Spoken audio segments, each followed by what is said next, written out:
रीट की तैयारी करने वाले सभी विद्यार्थियों को मेरा नमस्कार है और हमारे इस चैनल सुगम संस्कृत पर आपका बहुत स्वागत है। और आज की क्लास में हम शुरू करने जा रहे हैं शब्द रूप परिचय। इससे पहले की हमारी जो क्लास है उसमें हमने सिलेबस को अच्छे से मेंशन किया है, उसको विस्तार से बताया है। तो अगर आपने वह वीडियो नहीं देखा है तो ज़रूर देखिएगा, उसकी लिंक आपको यहीं पे शेयर कर दी जाएगी। और तो चलिए शुरू करते हैं शब्द रूप।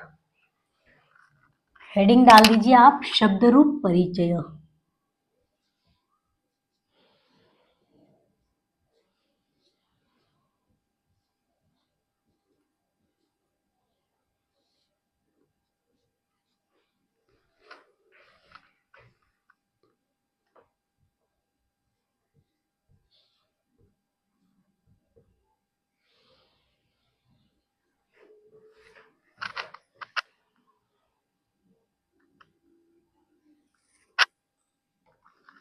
देखिए, शब्द रूप पढ़ने से पहले हम उसको बेसिक थोड़ा समझेंगे और उसमें जैसे शब्द रूप में क्या नियम लगेंगे और कहाँ पे कौन सी विभक्ति आएगी, कहाँ पे हटेगी, विसर्ग कहाँ लगेगा, कैसे क्या होगा, तो ये सारी चीज़ें हम समझेंगे। इससे पहले शब्द रूप की एक बेसिक परिभाषा कह सकते हैं इसको, या फिर इसका बेसिक नॉलेज जो हमें जानकारी होनी चाहिए बोल सकते हैं। तो लिखिए, शब्दों के निर्माण में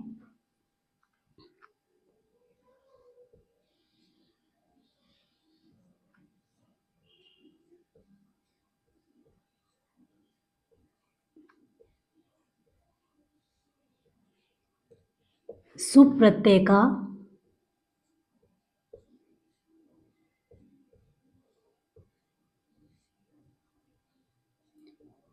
प्रयोग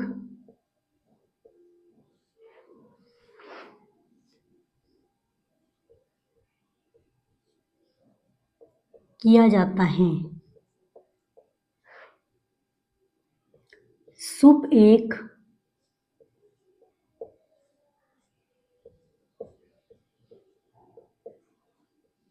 प्रत्याहार है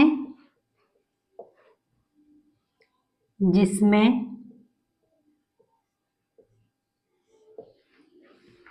21 प्रकार के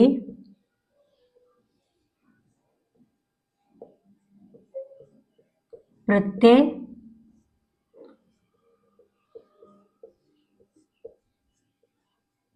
आते हैं। देखिए, शब्दों के निर्माण में सुप प्रत्यय का प्रयोग किया जाता है।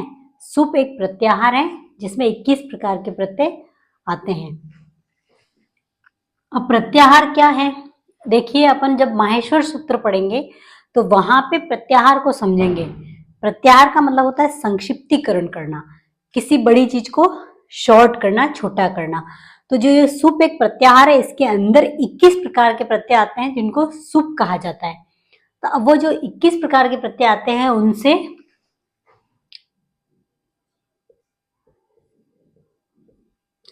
जिनसे 3 वचन एवं 7 विभक्तियों का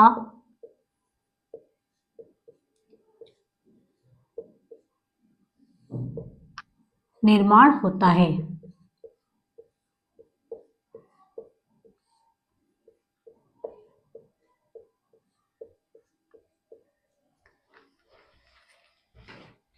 जो 21 प्रकार के प्रत्यय आते हैं उनसे 3 वचन एवं 7 विभक्तियों का निर्माण होता है।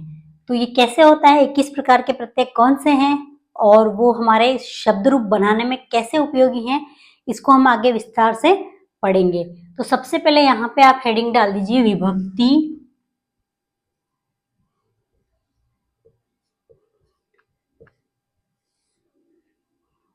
जो कि प्रथमा से लेकर प्रथमा, द्वितीया,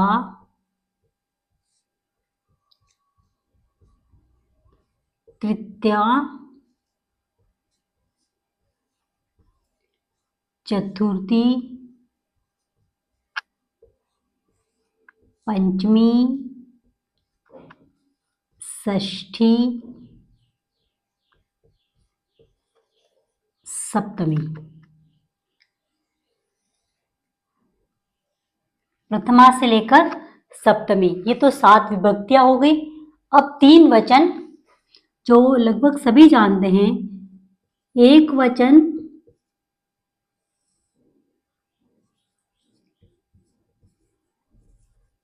द्विवचन,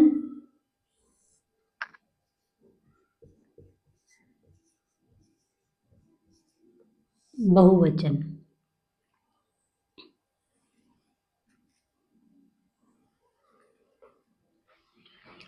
देखिए ये एक वचन, द्विवचन, बहुवचन, ये 6 क्लास से जब हम संस्कृत पढ़ते हुए आए हैं तो हमें बिल्कुल वहां पे बताया गया है कि शब्द रूप में 7 विभक्तियां होती हैं, 3 वचन होते हैं।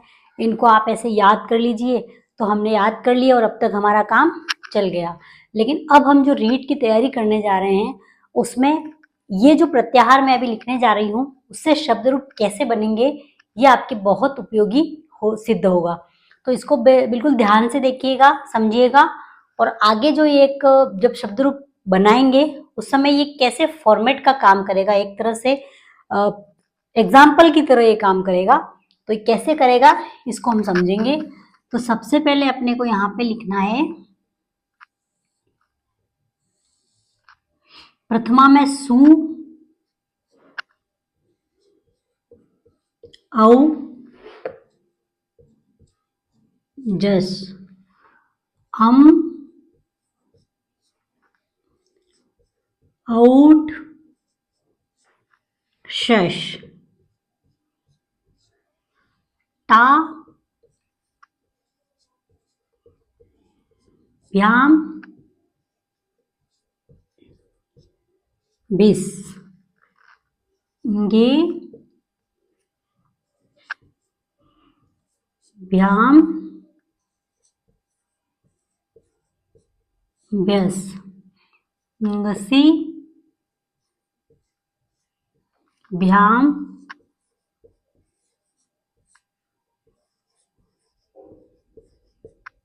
व्यस, ngस,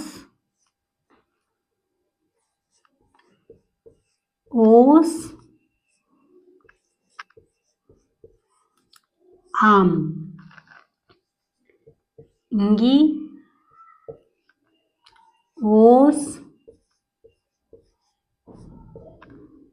सुप। तो देखिए ये तो हमारे 21 प्रत्यय हो गए। यहां से अपन इनको गिनेंगे तो ये पूरे यहां तक 21 प्रत्यय होते हैं। कितने? 21। तो जैसा कि शब्दों के निर्माण में सुप प्रत्यय का प्रयोग किया जाता है, ये यहां से लगाकर यहां तक सुप प्रत्यय कहलाता है। तो ये पूरे का पूरा संक्षिप्तीकरण हो गया, इसलिए इसको सुप बोला जाता है।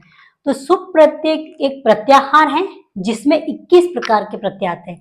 तो इस प्रत्याहार में 1 2 3 4 5 6 7 8 9 10 11 12 13 14 15 16 17 18 19 20 21। तो ये 21 प्रकार के प्रत्यय आते हैं। अब हमें इनमें समझना है कि जैसे ये 21 प्रकार के प्रत्यय हैं तो अब इसमें कुछ नियम लगते हैं।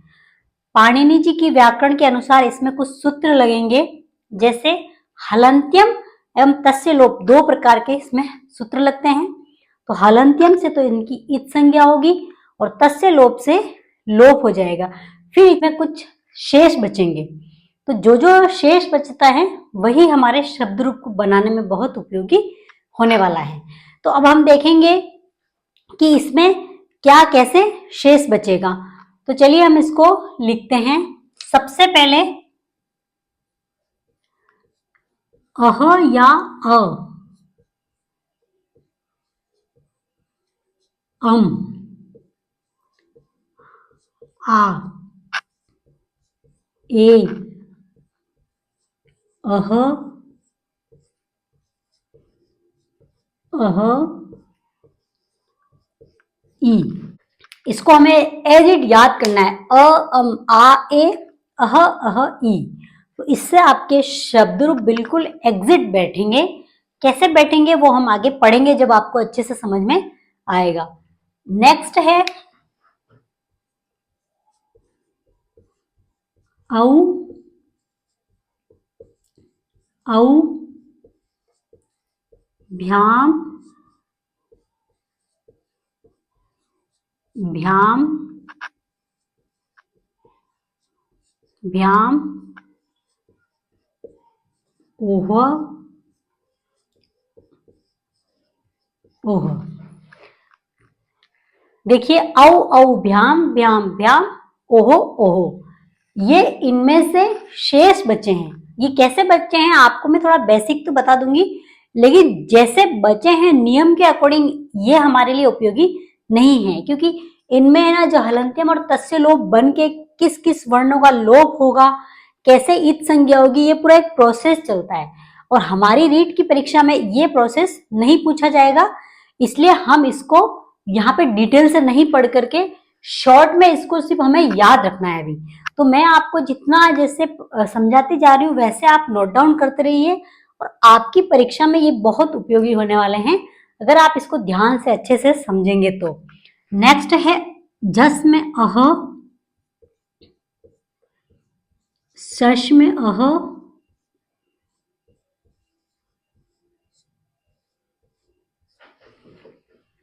भी, व्यह, व्यह, आम, सु। अह भी, व्य व्यह, आम, सु। अब हमें इनको अच्छे से एक बार मेरे साथ आपको बिल्कुल बोलना है। सबसे पहले सु औजस, अम औशस, टा भ्याम विस, गे भ्याम व्यस, ngसी भ्याम व्यस, घस ओस आम, घी ओस सुप। ये तो हो गए 21 प्रत्यय और जो ब्रैकेट में लिखे गए हैं वो इनके शेष बचे हुए वर्ण हैं। तो देखिए इसको अपन ऐसे याद करेंगे, यहां पे अपने को ऐसे याद करने से ये फायदा होगा कि हम एग्जाम में वहां पे पूछा जाएगा कि शब्द रूप में बताइए चतुर्थी एक वचन क्या होगा। तो हमें कैसे याद करना है, देखो अ अम आ ए अह ई। पहली लाइन वापिस पढ़िए, अ अम आ ए अह ई। अगर हमने ऐसे याद कर लिया तो हम बिल्कुल बता पाएंगे कि यहाँ पे चतुर्थी एक वचन में क्या रूप बनेगा। तो ये रूप कैसे बनेगा ये अब बनाएंगे, उस समय आपको ये फॉर्मेट बिल्कुल एग्जैक्ट बैठेगा। ये फॉर्मेट साथ लेते हुए चलेंगे तो आपको बहुत अच्छे से समझ में आएगा। द्विवचन में आता है औ औ भ्याम भ्याम भ्याम ओहो ओहो। नेक्स्ट है बहुवचन में अह भी, भ्य भ्य आमसु। तो ये हमारे शेष बचे हुए हैं जो हमारे बहुत उपयोगी होने वाले हैं। अब इससे आगे शब्द रूप के लिए कुछ नियम बने हुए हैं, जैसे कहाँ पे हमें विसर्ग लगाना है, कहाँ नहीं लगाना है, संबोधन में आएगा या नहीं आएगा, संबोधन में मूल रूप बनेगा या नहीं बनेगा, इस तरह से कुछ रूल्स बने हुए हैं। तो उन रूल्स को हम यहाँ पे अभी समझेंगे। तो आप यहाँ पे हेडिंग डाल दीजिए शब्द रूप के कुछ नियम।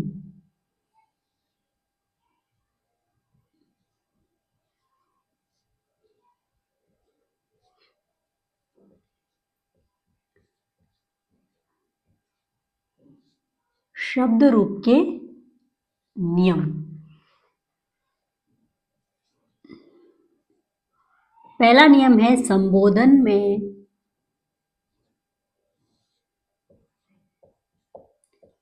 प्रथमा विभक्ति का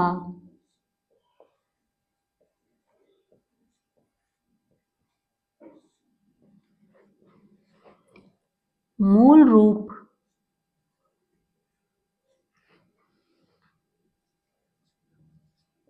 जुड़ता है, किंतु विसर्ग का लोप हो जाता है। देखिए संबोधन प्रथमा में, प्रथमा का ही मूल रूप संबोधन में जुड़ेगा। अब ये जो प्रथमा है ये इसका मूल रूप होता है और यही आपके यहाँ पे संबोधन में जुड़ेगा, लेकिन इस नियम के अकॉर्डिंग वहां पे विसर्ग का लोप हो जाएगा। जैसे आप समझिए तो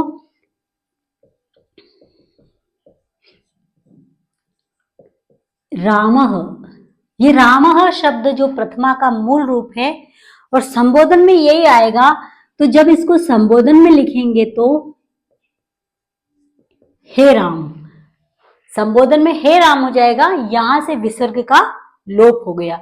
एक नियम हमें ये याद रखना है। दूसरा नियम है संबोधन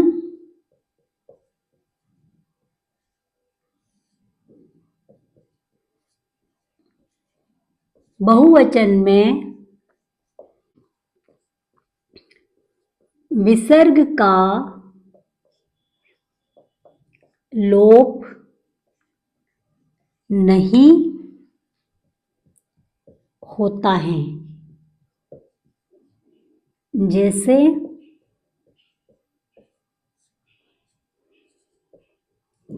रामः शब्द हे रामः ही बनेगा। संबोधन बहुवचन जब अपन पढ़ने जाएंगे तो यहां पे जब संबोधन आएगा तो वहां पे विसर्ग का लोप नहीं होगा, इसमें हो जाएगा, इसमें नहीं होगा। नेक्स्ट आता है शब्द रूप में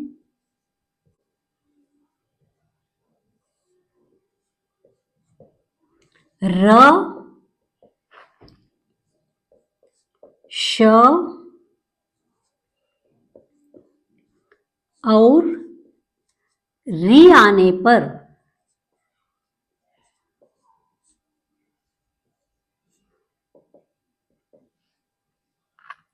शब्द रूप में र, श, री आने पर न के स्थान पर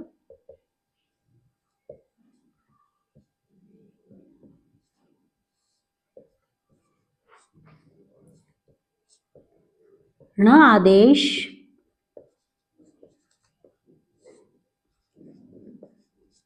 हो जाता है।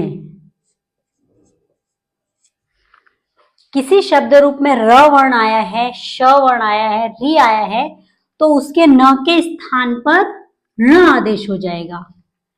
जैसे रामाणाम,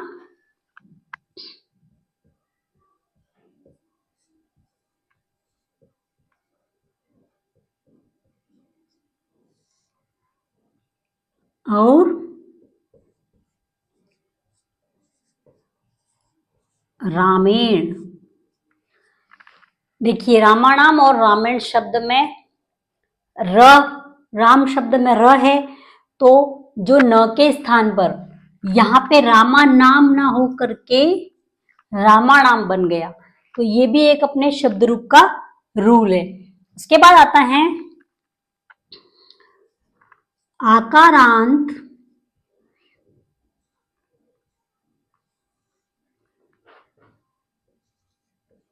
इकारांत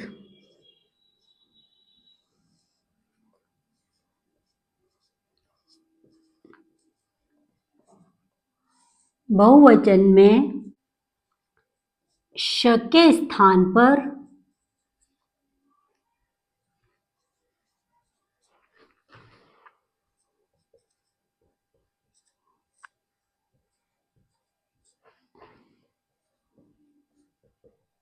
स आदेश होता है। देखिए कोई जैसे आकारांत, यह आकारांत अकारांत क्या है, जिसके अंत में जो साउंड आता है, जैसे अकारांत राम, बालक, नर, ये शब्द अकारांत पुल्लिंग होते हैं। आकारांत मोस्ट ऑफ स्त्रीलिंग में होंगे, रमा, बाला, लता। तो आकारांत और बड़ी इकारांत जहां पे भी प्रयुक्त होता है वहां पर स के स्थान पर सिंपल स हो जाएगा, मूर्धन्य श के स्थान पर सिंपल स हो जाएगा। जैसे अगर राम शब्द है तो उसका बहुवचन में रामेशु बनेगा, यहां पे स नहीं होगा क्योंकि ये अकारांत है।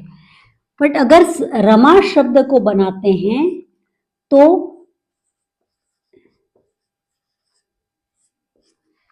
बहुवचन में रमासु बनेगा क्योंकि यह आकारांत है। इसी प्रकार नेक्स्ट नियम आता है। देखिए, आपको ये नियम सिर्फ याद रखने हैं, बिल्कुल इसको यूं नहीं हम रटने बैठ जाए, कुछ हमें समझ में नहीं आ रहा है। ये हम जब शब्द रूप बनाएंगे तो ये चीजें हमको बहुत बारीकी से समझ में आएगी। इसलिए ये नियम हमें थोड़ा बेसिक शब्द रूप स्टार्ट करने से पहले ये कुछ बेसिक नियम है, इसको पढ़ना बहुत आवश्यक है। और इसलिए मैंने यहाँ पे आपके लिए ये नियम लाई हूं, ताकि आप इससे शब्द रूप बनाओ। जब तुरंत उस समय जब अपन बनाने जाएंगे तो जैसे रमा शब्द आते माइंड में आ जाएगी, आकारांत का है तो इसकी बहुवचन में सिंपल सा आएगा। तो ये चीजें आपके एग्जाम में बहुत काम आने वाली है आगे, तो आप इसको बिल्कुल ध्यान से पढ़ते हुए आगे बढ़िए। अब नेक्स्ट नियम आता है ह्रस्व इकारांत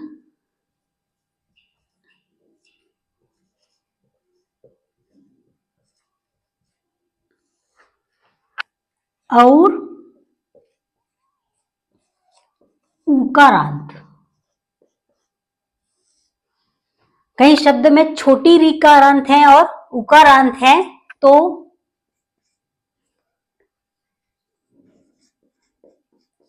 आने पर निम्नलिखित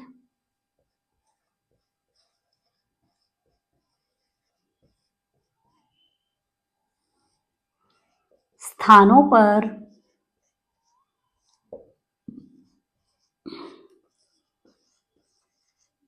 दीर्घ आदेश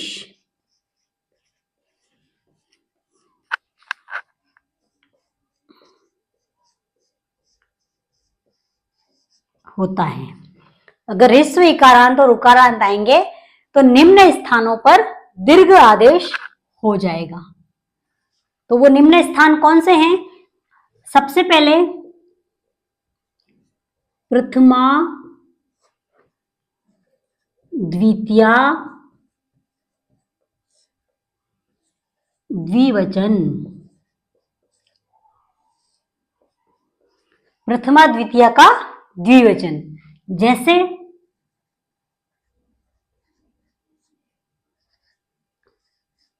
हरि शब्द है। देखिए, हरि शब्द इकारांत छोटी री है, तो वहां पे प्रथमा और द्वितीया के द्विवचन में क्या हो जाएगा? हरि, बड़ी री हो जाएगी। उसी प्रकार उकारांत वर्ण गुरु होता है, तो यहां पे उसका बड़ा रू हो जाएगा राउंड वाला। छोटा ऊ हमेशा ऐसा होता है और बड़ा ऊ ऐसे गांठ भी बोलते हैं या राउंड भी बोल सकते हैं। फिर नेक्स्ट है द्वितीया बहुवचन।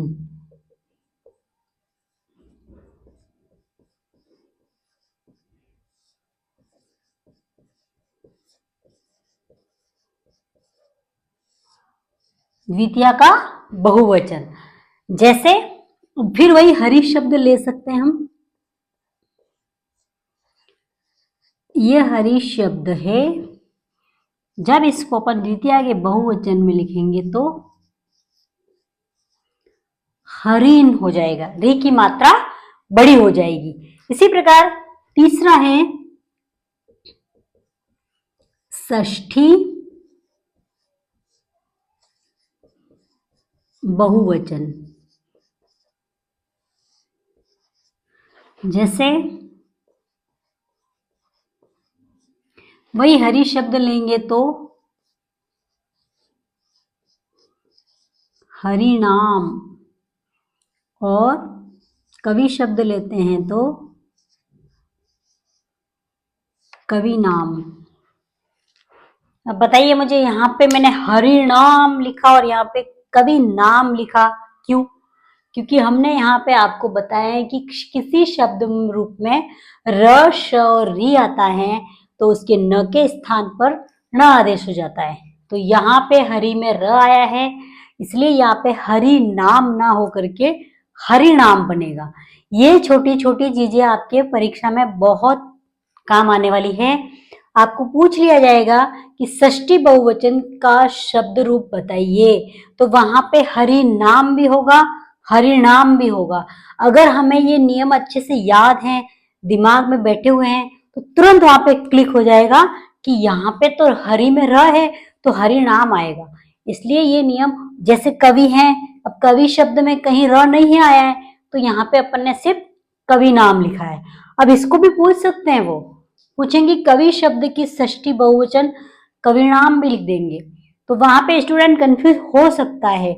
इसलिए हमें ये नियम बहुत काम आने वाले हैं, तो आप इन नियम को अच्छे से याद कीजिएगा।